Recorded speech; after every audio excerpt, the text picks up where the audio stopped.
Video ini dipersembahkan oleh Sheryl Snack. Snack lezat dan berkualitas. Halo Sobat Planner, kembali jumpa di channel W21 TV. Kali ini saya bersama Muhammad Al-Kausar, salah satu founder atau sekarang masih menjabat CEO di Lidik ya. Lidik dan Hai Lampung. Hai Lampung. Nah, gua membahas nih masuk ke segmen yang seberapa pentingnya organisasi di kalian dan korelasinya apa ke entrepreneur kalian nanti.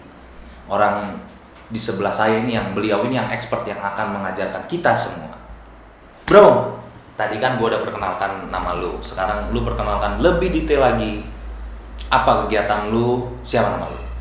Oke, sebelumnya thank you banget udah diajak ke salah satu channel yang hits di Lampung, W21 TV.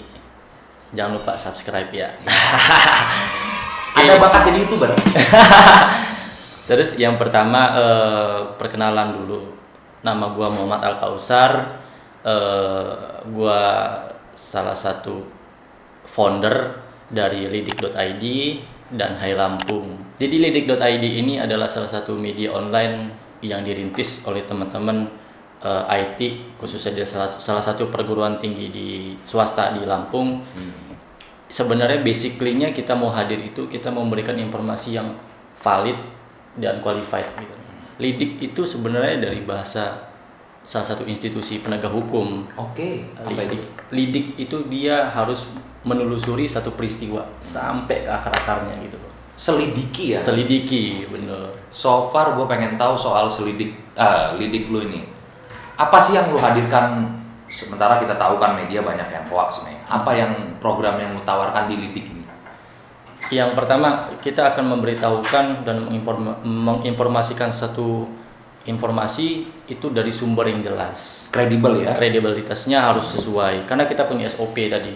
SOP dalam penyayangan lidik itu kita harus dari sumber dari mana dan dia harus mencakup prinsip dari kehati-hatian dari publikasi informasi tadi. Iya dong. Gitu. Karena begitu salah kan bisa sel hukumannya bro ya. Betul. Bro, nah di lidik ini apa? Lidik ini ngebahasnya spesifikasinya apa?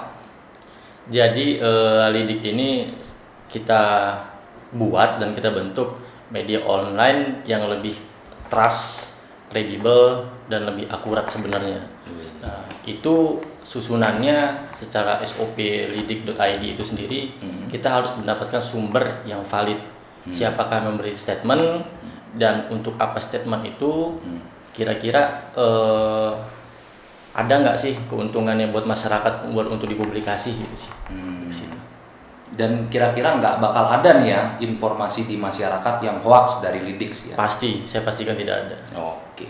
Nah, COVID-19 juga bakal dibahas nggak di lidik nanti bro? Oh jelas, karena itu kan jadi isu nasional dan mancanegara sih. Gua menunggu soal itu. Yang kedua, saya lagi juga di vlog dan ini alhamdulillah disupport oleh pihak Provinsi Lampung. Terima kasih juga pihak provinsi yang sudah support. Kita lagi bangun satu platform digital namanya Hai Lampung. Oke. Jadi Hai Lampung ini cukup menarik menurut saya gitu loh. Apa itu menariknya? Jadi Lampung ini adalah salah satu destinasi wisata yang luar biasa diberikan Tuhan kepada Lampung gitu. Salah satu contohnya Pulau Tegak Emas. Ya, laut ya. Laut, wisata bahari. Dan Hai Lampung ini hadir bagaimana memberikan kepastian pelayanan, keamanan dan kepastian harga di dalam melakukan perjalanan ke Lampung itu sendiri. Destinasi wisata tadi ya. Destinasi wisata supaya tidak rancu harganya nih. Biasanya kan kalau kita trip ataupun kita jalan ke satu daerah, kita takut nih budgetnya cukup nggak nih? Iya kan. Nah, Hai Lampung kasih kepastian itu dengan tagline start to end bersama Hai Lampung gitu. Widih, keren. Gitu. Bro, yang gua senang ke Hai Lampung nih. Karena sangat-sangat berimpact untuk dunia pariwisata di Bandar Lampung kan, di Lampung, Provinsi Lampung tepatnya. Sejak kapan Hai Lampung itu berdiri? Sebenarnya kalau bicara sejak kapan baru mau di develop rancangannya sih 2019 akhir. Kita sudah buat roadmap-nya. Januari lagi finalisasi sampai Maret Kita mau nanti doain aja April kita mau testing program. Oke. Kita doain ya. Iya. Jadi harapannya Hai Lampung adalah salah satu platform ikon pariwisata Lampung. Dan boleh satu kasih statement juga? Boleh? Ini terima kasih juga buat pariwisata Provinsi Lampung, Dispar ya. Dispar Provinsi yang sudah mensupport sampai saat ini. Kedepannya harapannya kami bisa kolaborasi dengan beberapa stakeholder. Nantinya kita sama-sama menjadi pejuang pariwisata yang ada di Lampung. Yeay. Gua mau masuk ke materi korelasi antara entrepreneur dan segi organisasi lu, bro. Lu sendiri udah tergabung di berapa banyak organisasi? Oke, yang pertama gua sih basicnya dan sukanya sama person to person gitu loh. Orang sama orang. Gua istilah awamnya by one lah ya. Buy one get one. Itu bakwan, bro. Terus gue sih dari kuliah ya, maksudnya dari kalau lebih ditarik ulur dari SMA, udah hobi banget namanya organisasi. Menurut gue organisasi itu adalah keunikan dan proses belajar di dunia maya menuju ke dunia nyata. Gitu sih. Kenapa lu sangat-sangat mencintai dunia organisasi?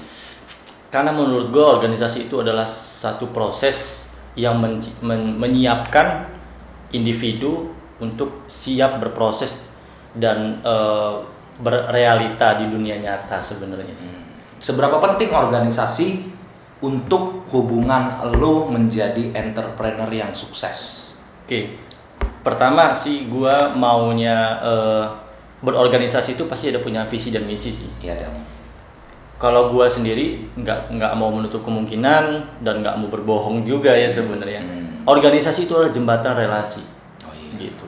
Dengan cara lo berorganisasi, dengan sikap kita berorganisasi, itulah menunjukkan kualitas diri. Nah, kalau kita sudah mau berrelasi, tunjukkan dulu kualitas diri kita gitu loh. Baru kita bisa dapat relasi. Nah, dari organisasi itulah kita dapat yang metode pembelajarannya nggak KBM. Kegiatan belajar mengajar di kampus itu kita nggak dapat. Oke. Di organisasi itu banyak sih belajarnya tentang yang paling utama adalah attitude. Attitude ya. Attitude. Karena semua orang bisa sarjana, semua orang bisa memiliki titel hingga dia guru besar, tapi pertanyaannya attitude-nya ada atau enggak? Seberapa hebat attitude? Seberapa hebat attitude-nya betul. So far berapa banyak organisasi yang lu sambangin? Kalau organisasi yang dulunya waktu kuliah kan menurut gua organisasinya ya masih proses pembelajaran nih. Persiapan menuju dunia nyata. Setelah selesai di fase perkuliahan, gue coba organisasi yang lebih bisa disebut bergengsi lah. Apa itu?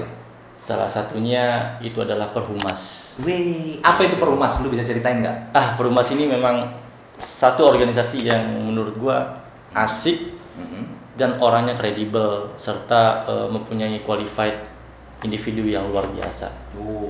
Jadi Perhumas ini adalah kilas sendiri ya. Boleh. Perhumas ini adalah organisasi profesi humas. Yang mana mereka hadir sebagai public relation. Public relation. Yaitu sekarang ini orang menjadi garda terdepan bicara tentang reputasi dan image corporate atau brand satu perusahaan company itu sendiri. Nah, itulah peran humas yang mana menjadi handling informasi untuk menjaga kualitas informasi agar tidak menyebar secara negatif di masyarakat ya. Itulah tugas Perhumas, memfilter informasi. Betul. Disaring, jadi yang diterima masyarakat itu sesuatu yang baik dan gampang dicerna oleh mereka ya. Yes. Oke. Seberapa banyak itu anggota Perhumas itu, dan lu sendiri menjabat sebagai apa sih, bro? Sekarang anggota Perhumas aktif itu sekitar ada 32. Pembina Perhumas itu sendiri kebetulan semua rektor yang ada di Provinsi Lampung. Wih, gitu. Semua universitas yang ada di Provinsi Lampung. Provinsi Lampung ya. Rata-rata kebanyakan ya. Rata-rata ya, oke. Termasuk yang lebih respon dan yang lebih yang sekarang aktif itu ada Rektor Dharma Jaya, Rektor UBL, Prof Mukri dari Rektor UIN, dan itu ada Pak dari rektornya Umitra, Oh, Pak Andi Surya. kampus Sumitra ya Mas Moy ya berarti. Umitra gitu. Nah, tadi lu cerita tentang Hai Lampung ya. Korelasinya sama organisasi lu apa? Dia ngebantu lu di bidang apanya nih? Untuk Hai Lampung bisa berjaya lagi. Bisa berjaya terus. Ya, terus. Oke. Yang pertama korelasinya antara organisasi dan aplikasi atau develop yang lagi kita bangun. Bisnis yang lu lagi bangun ini. Jadi kemudahan akses Oke. sebenarnya.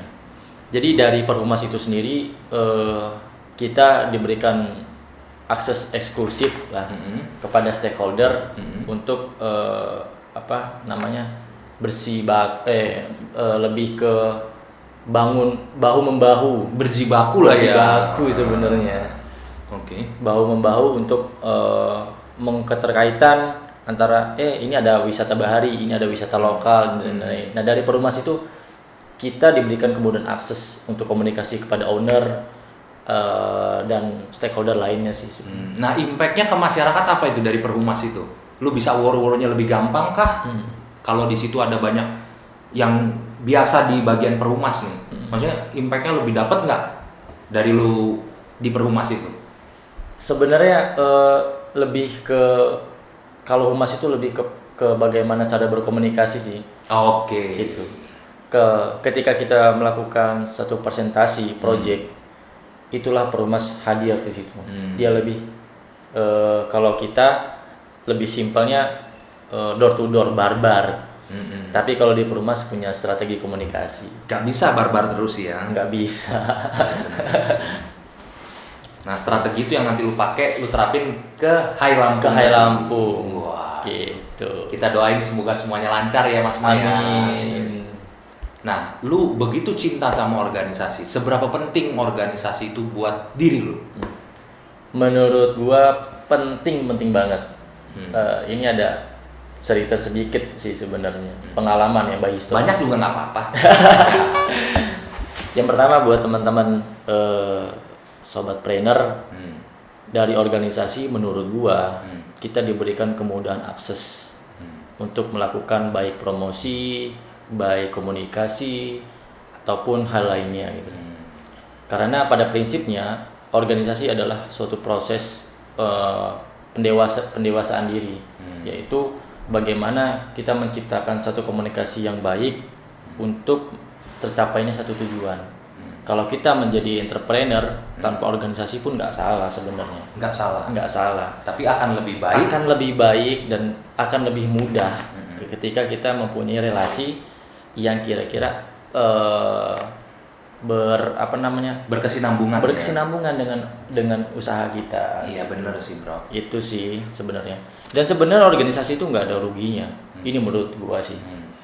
Organisasi itu sebenarnya unik, dia tidak dibayar, tapi dia merelakan segalanya untuk organisasi. Dia memang nggak dibayar ya bro. Dia nggak dibayar. Tapi dia rela bisa-bisa. Betul, baik waktu, tenaga, finansial dan lain-lain. Itu uniknya. Seberapa besar kerugian lu dalam berorganisasi ini kalau gitu? Kelihatannya agak sedih ya. Tapi udahlah. Tapi memang seru. Jadi kita makin banyak cerita, makin banyak ngobrol, baik dengan yang sudah di atas kita usianya ataupun di bawah. Kita itu lebih bisa penyesuaian diri. Yes. Kayak bunglon. Iya, kayak bunglon. Di mana tempat kita bisa berubah warna. Gitu. Prinsipnya kayak emak gua Mas Moy, makin banyak kawan makin banyak rezeki. Tapi kalau kawannya kusut amburadul. Jangan. Gitu. Iya. Nah, terus tambahan lagi sedikit ya. Boleh? Buat teman-teman juga sobat trainer, coba deh kita sama-sama berelasi dengan berkomunikasi dengan baik, yang itu diwadahi oleh satu organisasi. Karena organisasi itu tidak menutup kemungkinan menjadi penghantar. Kalau gua sih artinya menjadi jembatan untuk mencapai satu tujuan. Iya. Gitu. Misalnya kita mau jadi entrepreneur di bidang apa, siapa tahu di dalam organisasi punya satu segmen yang sama. Iya, satu frekuensi nih. Satu frekuensi Iya. bisa support Iya, kayak benar gitu. Itu sih lebih ke situ. Emang silaturahmi itu lebih baik lah daripada apapun ya bro ya. Betul. Memang Ustadz juga kan ngomong suruh banyak-banyak jalin tali silaturahmi ya Mas Imo ya. Tali silaturahmi, bukan tali yang lain. Bukan. Kalau tali kolor nanti Mas beda lagi. Oke bro, berbincang-bincang sama lu sangat menarik, tapi kita harus akhirin semua pembicaraan kita karena kita balik lagi ke kehidupan nyata kita. Iya, betul. Jangan lupa subscribe terus channel ini, share dan like video kami tadi jika kalian merasa sangat bermanfaat. Dan juga tulis kolom komentar jika pengen tahu berorganisasi yang baik dan benar. Nanti sebisa mungkin saya jawab atau beliau yang menjawab. Dan akhir kata, kita salam ini dulu dong bro. Salam COVID-19. Oke. Dan akhir kata, saya Weli Wijaya dan Muhammad Al-Kausar, pamit undur diri. Sampai jumpa. Lampung berbicara baik. Yeay.